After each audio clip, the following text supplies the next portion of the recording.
السلام عليكم البنات، كدايرين؟ لاباس عليكم؟ نتمنى تكونوا كاملين بخير وعلى خير، ويلقاكم هاد لا فيديو بتمام صحه والعافيه ان شاء الله. اليوم غنشارك معكم واحد الحريشات اللي كيجيو ساهلين وبنان بزاف، وواحد المذاق ما نقولش لكم، وغادي تشكروني عليهم بزاف، واللي جربتها تخليها لي في التعليق، وانا متاكده غادي تجربوهم لانهم كيستحقوا، وكيجي واحد المذاق فيهم زوين بزاف وهشاش. بالنسبه للمكونات والطريقه غادي نكتشفوها مع بعض. وقبل ما نبداو نتمنى منكم تخليوا لي لايك للفيديو والبارطاج، واللي مازال ما مشتركش يشترك ويفعل زر الجرس باش يوصلوا كل جديد، هكا كتشجعوني باش نحط فيديوهات جداد. بالنسبه للمكونات غادي نبداوها مع الطريقه في نفس الوقت. غادي نبداو على بركه الله. بالنسبه للمكونات غادي نجيب هذاك الخلاط الكهربائي او هذاك المولينكس، هي اللي غادي نخدم بها انايا. غادي نخدم بها، وغادي نقول في نفس الوقت المقادير المكونات. غادي ناخذ 2 ديال البيضات يكونوا بحراره ديال المطبخ، كتشوفوا تكوني جابداهم من قبل من الثلاجه، وكاس لاروب ديال الزيت النباتيه، يعني الزيت ديال الطياب، زيت نباتيه،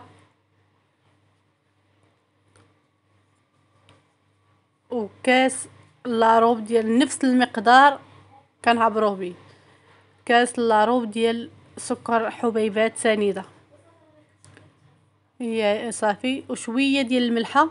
هاد المكونات هادو غادي نديرهم انا في هاد الميكسور، وغادي نخلطهم مزيان. يمكن لك تستغني على هاد الميكسور ديري الطراب اليدوي، انا كنفضل بحال كنط بالزربه، بغيت نوجدهم من الكوتي صافي بالزربه، وكتعطينا واحد النتيجه اللي زوينه بزاف، كتجينا واحد النتيجه اللي زوينه صافي. غادي نخلطهم مزيان كيف كتشوفوا.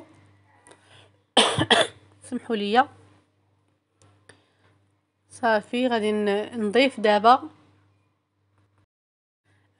دابا دانون او ياغورت ديال النكهه ديال الفاني. يمكن لكم ديروا النكهه اللي بغيتو، انا كتعجبني النكهه ديال الفاني، وغادي نسمها بساشي ديال الفاني. يمكن لكم ديروا النكهه اللي بغيتو حسب الاختيار ديالكم بطبيعه الحال. صافي غادي نخلطو حتى هويا مع المكونات الاولين اللي درت باش كلشي ينسجم ليا. كيف كتشوفوا الخليط راه كيجي مرغوي، كيجي مكشكش كيف كنقولوا. صافي غادي نضيف دابا هاد الكوك اي نوعيه بغيتو، الغليظ او الرقيق، يعني غادي تطحن ما غاديش يبقى يبان الفرق. كاس لاروب، يعني كاس لاروب ديال الكوك. ويمكن لك الا ما بغيتيش النسمه ديال الكوك، او لما كاين شي واحد ما كيبغيش المذاق ديال الكوك، تعوضيه تزيديه دقيق. هذاك كاس لاروب او داك اللي درتي تزيديه دقيق، يعني الا درتي الكوك غيجي واحد المذاق ما نقولش لك، غيجي واحد المذاق اللي زوين بزاف وكيتواتى معاه. الا كانت عندك حساسيه منه تفاديه، عوضيه بالسميتو بالدقيق. دابا غادي نضيف الساشي ديال فاني، وهاد النسمه هادي يمكن لك تعوضيها حتى هي، تحكي قشور ديال الليمون او قشور الحامض. انا كنعطيك الحلول، يعني الا ما عجباتكش فاني كديري قشور ديال الليمون او المنسمات، راه على حساب النكهه اللي بغيتي نتيا. صافي دابا ملي خلطتهم مزيان ندمجوا ليا مع بعضياتهم كيف كتشوفوا. غادي نجيب واحد الزلافه كبيره او واحد البول يكون كبير، غادي نفرغ فيه هذاك الخليط كيف كتشوفوا. كلشي تطحن، يعني حتى الكوك ما بقاش، يعني حتى هو تطحن معاه، ندمج معاه. علاش قلت لكم هاد الميكسور هادي راه كتسهل المأموريه، بلا ما تبقاي الا درتي بالطراب اليدوي غادي يبقاو هذوك الحبيبات ديال الكوك صافي كيطحنوا ما كيبقاوش يبانوا. صافي انا هنايا غادي نخدم دابا غير بالطراب اليدوي كيف كتشوفوا. صافي المكونات الاولين راه اندمجوا ليا. غادي نزيد معلقه ونص، انا راه عبرتها تما وحطيتها، يعني معلقه كبيره ونص ديال مربى المشماش، هذاك الخاص بالحلويات، هذاك المربى المشماش كيعطيتي واحد المذاق اللي زوين بزاف. صافي غادي نخلطهم بحال هكا غير بايدي بالطراب اليدوي. نبقى نخلط حتى يندمجوا.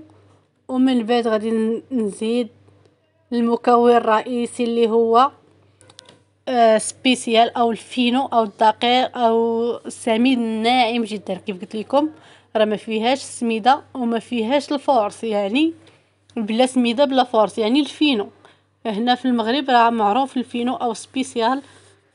دول اخرى كيعرفوه بالسميد الرقيق او السميد الناعم. يعني حنا عندنا السميده الرقيقه هي السميده ديال الحرشه.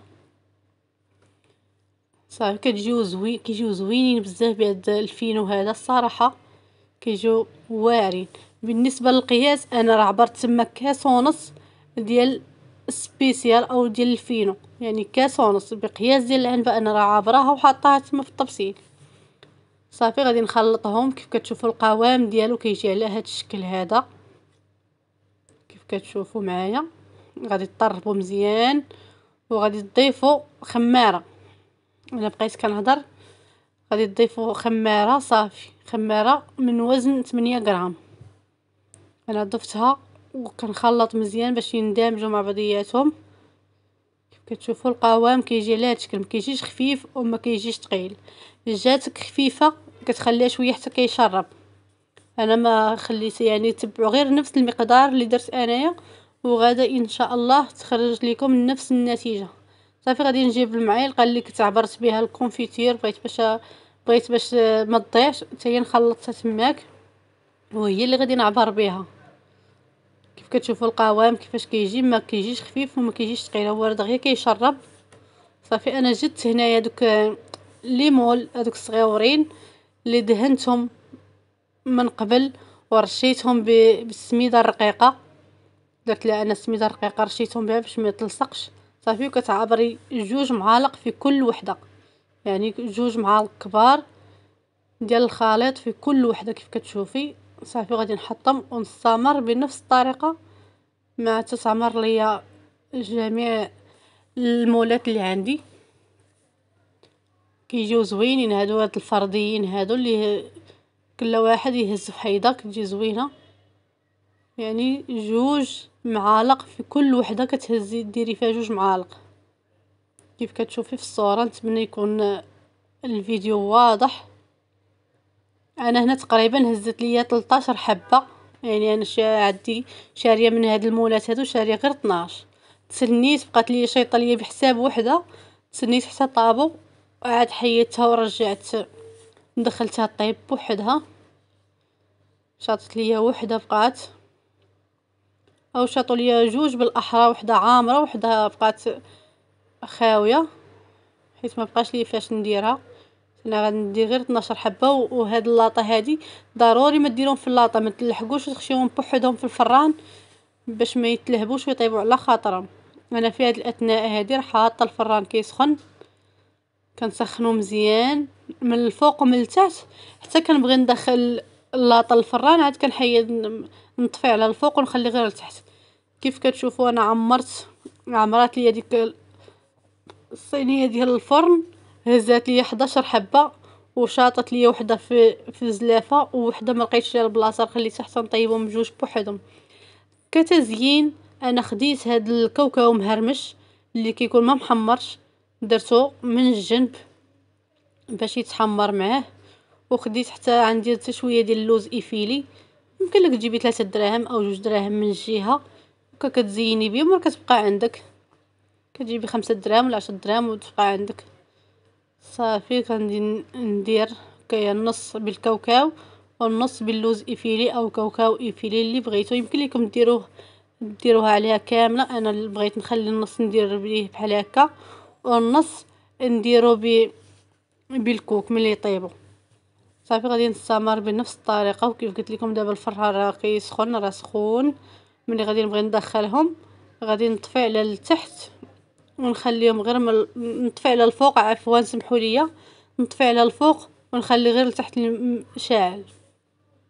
كيف كتشوفوا راه ساليت هذيك بقات حتى نطيبها هي وحده اخرى. من بعد ما طابوا لينا الحريشات ديالنا كيجيونا على هذا الشكل هادو، انا حطيت الاخرين جوجات الاخرين طيبوا ولقيت الاخرين مازال شويه باقيين ما طابوش مزيان رجعتهم. كيف كتشوفوا راه مازال سخان. وعندي انا هاد الليمون هادو كيتقلع داك القاع التحتاني كنحيدو باش ما كنخاف لا يلصقوا ليا ولا شي حاجه، كتحيد يعني بوحدهم. وضروري مع ذلك ضروري كندهنهم بالزبده ونرشهم باش ما يتلصقش ليا ديك القاع. صافي غادي نحيدهم بكل سهوله من المول. كتشوفوا راه مازال سخان، كيجيو هشاش بزاف بزاف هشاش. كيف كتشوفوا كيجيو محمرين حتى من التحت، غير مع الضو ديال سميتو ديال التليفون وداكشي علاش ما كيبانو شويه بايضين، ولكن راه محمرين من الجوانب بجوج.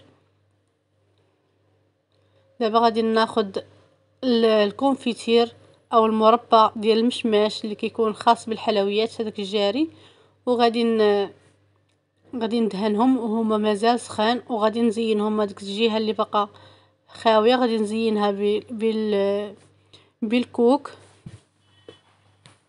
كيف كتشوفوا غادي هذاك كيبغي يتقلع عليا داك اللوز، ولكن معليش غادي ندهنهم كاملين. هما راه مازال سخان غير كيشرب.